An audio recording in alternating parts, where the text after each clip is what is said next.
Hello friends, आपका हमारे इस चैनल में स्वागत है। आज मैं आपके लिए कार्तिक माह की कहानी लेकर आई हूँ। कहानी है गणेश जी की कहानी। एक समय की बात है, एक गांव में एक अंधी बुढ़िया माई रहती थी। उसके परिवार में उनके पति, बेटा व बहू थे। वे बहुत गरीब थे। बुढ़िया माई की पति की तबीयत भी अक्सर बहुत खराब रहती थी। बुढ़िया माई प्रतिदिन गणेश जी की पूजा करने का नियम था। एक दिन गणेश जी भगवान उन बुढ़िया माई से प्रसन्न हो गए और उनके सामने साथ साथ प्रकट हो गए और बोले, बुढ़िया माई, तेरी पूजा से मैं प्रसन्न हूँ, वर मांग। तब बुढ़िया माई बोली, कृपा सिंधु, मुझे तो मांगना ही नहीं आता। गणेश जी ने कहा, बुढ़िया माई, मैं आया हूँ तो कुछ ना कुछ तो तुझे दूंगा जरूर। बुढ़िया माई फिर बोली, प्रभु, जिंदगी में पहली बार सामने आए हो, मुझे नहीं पता इस समय मैं आपसे क्या कहूँ। आपको देखने से ही मेरी सारी इच्छाएं खत्म हो गईं। ये सुन गणेश जी मुस्कुराए और बोले, माई, मैं कल फिर से आऊँगा, तब तक तू सोच ले, अपने बेटे से पूछ ले। बुढ़िया माई बोली, जी प्रभु। और तभी गणेश जी चले गए। बुढ़िया माई ने अपने बेटे को सारी बात बताई तो बेटा बोला, माँ, धन मांग लो। बुढ़िया माई को कुछ सही नहीं लगा। उसने बहू से पूछा तो बहू बोली, माँ, पोता मांग लो। बुढ़िया माई ने अपने पति को पूछा तो वो बोला, मेरी जिंदगी मांग। तब माई ने सोचा, ये सब तो अपने अपने मतलब का मांग रहे हैं, क्यों ना मैं पड़ोसन से पूछ लूं। पड़ोसन से पूछा तो पड़ोसन बोली, तू क्यों धन मांगे, क्यों पोता मांगे, तू तो अपने लिए दीदा घोड़ा यानी अपने आँखें और घुटने मांग ले। तब बुढ़िया माई घर आई और सोचा कि ऐसी चीज़ मांगनी चाहिए जो बेटा बहू भी खुश हो जाए और अपना भी काम हो जाए। माई सारा दिन सोचती रही। सुबह हुई, बुढ़िया माई पूजा पर बैठी। तभी गणेश जी भगवान आए और कहने लगे, माई, सोच लिया, अब मांग क्या मांगती है। तब बुढ़िया माई बोली, हे गणेश जी महाराज, दया के सागर, आप ऐसी कृपा करो और मुझे दीदा घोड़ा देवो, ताकि सोने की कटोरे में पोते को दूध पीता देखूं। अमर सुहाग देवो, निरोगी काया देवो, सभी को सुख देवो। तब भगवान गणेश जी बोले, माई, तूने तो मुझे ठग लिया, सब कुछ मांग लिया और कहती है मुझे मांगना नहीं आता, पर ठीक है, तथास्तु। यह कहकर भगवान गणेश जी अंतर्ध्यान हो गए। बुढ़िया माई के सब सुख हो गए।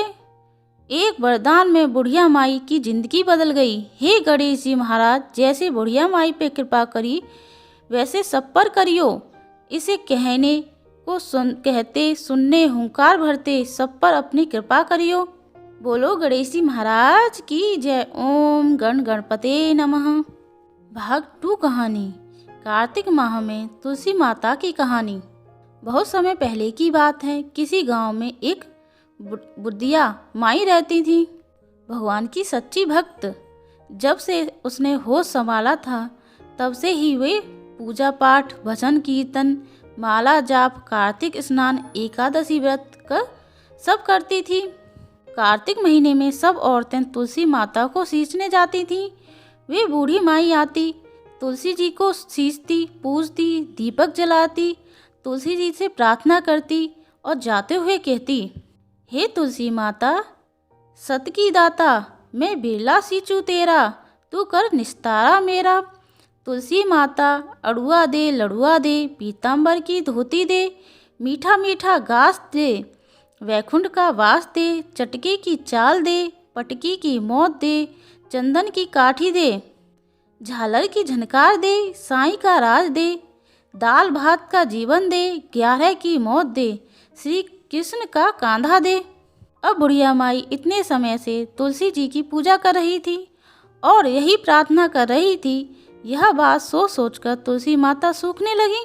तुलसी माता को इस तरह सूखता देख एक दिन भगवान कृष्ण ने पूछा, हे तुलसी, तुम क्यों सूख रही हो? तुम्हारे पास इतनी औरतें रोज आती हैं, तुम्हें मीठा मीठा भोग लगाती हैं, गीत गाती हैं, क्या तुम उनकी पूजा से खुश नहीं हो? तुलसी माता ने कहा, ऐसी बात नहीं है प्रभु, मेरे सभी भक्त बहुत अच्छे हैं और मुझे दिल से पूजते हैं, पर मैं अपनी एक बहुत बड़ी भक्त की वजह से थोड़ा परेशान हूँ। प्रभु ने पूछा, हे तुलसी, तुम मुझे बताओ कि तुम भक्त की वजह से परेशान क्यों हो? तुलसी महारानी बोली, प्रभु, एक बुढ़िया माई रोज आती है, बड़े प्रेम भाव से मेरी पूजा सेवा अर्चना करती है और फिर प्रार्थना में यह कहती है कि हे तुलसी माता, सत की दाता, मैं बिरला सिचू तेरा, तू कर निस्तारा मेरा। तुलसी माता, अड़ुआ दे, लड़ुआ दे, पीताम्बर की धोती दे, मीठा मीठा घास दे, वैकुंठ का वास दे, चटके की चाल दे, पटके की मौत दे, चंदन की काठी दे, झालर की झनकार दे, साईं का राज दे, दाल भात का जीवन दे, 11 की मौत दे, श्री कृष्ण का कांधा दे। इस तरह की बात कह जाती है। मैं सब बात तो पूरी कर दूं, पर कृष्ण का कांधा कहाँ से दूंगी? भगवान कृष्ण मुस्कुराकर बोले, हे तुलसी, तुम चिंता मत करो, वे बुढ़िया माई मेरी भी बहुत भक्त है। उसने पूरी जिंदगी कार्तिक स्नान, व्रत, पूजा पाठ और एकादशी की है। मैं उसे वैकुंठ ही लाऊंगा। रही बात कांधे की, तो जब वह शरीर छोड़ेगी तो मैं उसे कांधा भी दे आऊंगा। कुछ समय बाद बूढ़ी माई का देहांत हो गया। सारे गांव वाले एकत्रित हो गए और बूढ़ी माई की अंतिम यात्रा के लिए उसे ले जाने लगे, पर वह इतनी भारी हो गई कि किसी से भी नहीं उठी। सबने कहा, इतना पूजा पाठ करती थी, पाप नष्ट होने की माला फेरती थी, फिर भी इतनी भारी कैसे हो गईं? जितने मुंह उतनी बातें। कोई बुढ़िया माई को ढोंगी बोल रहा था, कोई पापिन। अब सब करें तो क्या करें, मृत शरीर ऐसे भी नहीं छोड़ सकते। तभी बूढ़े ब्राह्मण के रूप में भगवान वहां आए और पूछा, ये भीड़ कैसी लगी है? तब वहां खड़े लोग बोले, ये बूढ़ी माई मर गईं, पापिन थी इसलिए भारी हो गईं, किसी से भी नहीं उठ रही है। भगवान ने कहा, मैं मथुरा से आया हूँ, मुझे इसके कान में एक बात कहने दो, शायद उठ जाए। भगवान ने बूढ़ी माई के पास जाकर कान में कहा, बूढ़ी माई, मन की निकाल ले, अड़ुआ ले, गड़ुआ ले, पीताम्बर की धोती ले, मीठा मीठा ग्रास ले, वैकुंठ का वास ले, चटकी की चाल ले, चंदन की काठी ले, झालर की झनकार ले, दाल भात का जीवन ले और मेरा यानी कृष्ण का कांधा भी ले। इतना सुनना था कि बुढ़िया माई हल्की हो गई। भगवान अपने कंधे पर ले गए और बुढ़िया माई को मुक्ति मिल गई। हे तुलसी माता, जैसी मुक्ति बुढ़िया माई की करी वैसी ही हमारी भी करना, और जैसे उसको कांधा मिला वैसे ही सभी को देना। बोलो तुलसी माता की जय, बोलो मोर मुकुट बंसी वाले की जय, दीन बंधु दीनानाथ की जय, जय हो कृष्ण कन्हैया लड्डू गोपाल की जय, राधे राधे। कार्तिक मास की भाग 3 कहानी। कार्तिक स्नान, तारा भोज की कहानी। किसी नगर में एक धनवान साहूकार रहता था। उसका भरा पूरा परिवार था, 3 बेटे बहू, पोते पोतियाँ, 1 बेटी, जमाई, नातिन, सभी बहुत खुशी थे। एक समय कार्तिक माह में साहूकार की मझली बहू ने तारा भोज का निश्चय किया। उसने तारा भोज की कहानी अपनी सास को कहानी सुनने को कहा, तो सास ने मना कर दिया और कहा कि मुझे अभी अपनी पूजा करनी है। उसने फिर अपनी जिठानी से कहा कि आप मेरी कहानी सुन लो। उसने भी मना करते हुए कहा कि मुझे तो अभी खाना बनाना है। उसने फिर अपनी देवरानी से कहा कि आप मेरी कहानी सुन लो, तो उसने भी बहाना बनाते दिया कि बच्चों को देखना है। उसने फिर अपनी ननद को कहानी सुनने के लिए कहा, तो उसने भी मना कर दिया कि मेरे ससुराल से बुलावा आ गया है और मुझे वहाँ जाने की तैयारी करनी है। अब बहू बड़ी परेशान। साहूकार का घर राजा के महल के पास था। बहू राजा के पास गई कि आप मेरी कहानी सुन लो, तो राजा ने कहा कि मुझे तो व्यापार देखना है। साहूकार की बहू बहुत निराश होती हुई तभी वे पड़ोसन को देखती है जो तालाब से पानी भरकर आ रही थी। बहू ने उससे कहा कि आप मेरी कहानी सुन लो, तो पड़ोसन तैयार हो गई। बहू और पड़ोसन ने मिलकर बढ़िया तरीके से पूजा की कहानी सुनी और आरती की। पूरा महीना दोनों ने मिलकर यही नियम किया। बहू का कार्तिक माह तारा भोज का व्रत पूरा हुआ।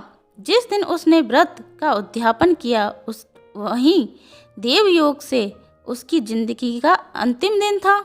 भगवान ने उसे लाने के लिए स्वर्ग से विमान भेजा। स्वर्ग से विमान आया देख उसकी सास भी भागकर उसके पास आई और बोली, बहू मुझे भी साथ ले चल। लेकिन बहू ने मना कर दिया और कहा, माँ जी आपको तो पूजा करनी है। फिर जेठानी आई। बहू ने उसे भी मना कर दिया और कहा, आप कैसे चलोगी, आपको तो खाना बनाना है अभी। देवरानी आई तो उसको भी मना कर दिया और कहा, तुम अपने बच्चों का ख्याल रखो।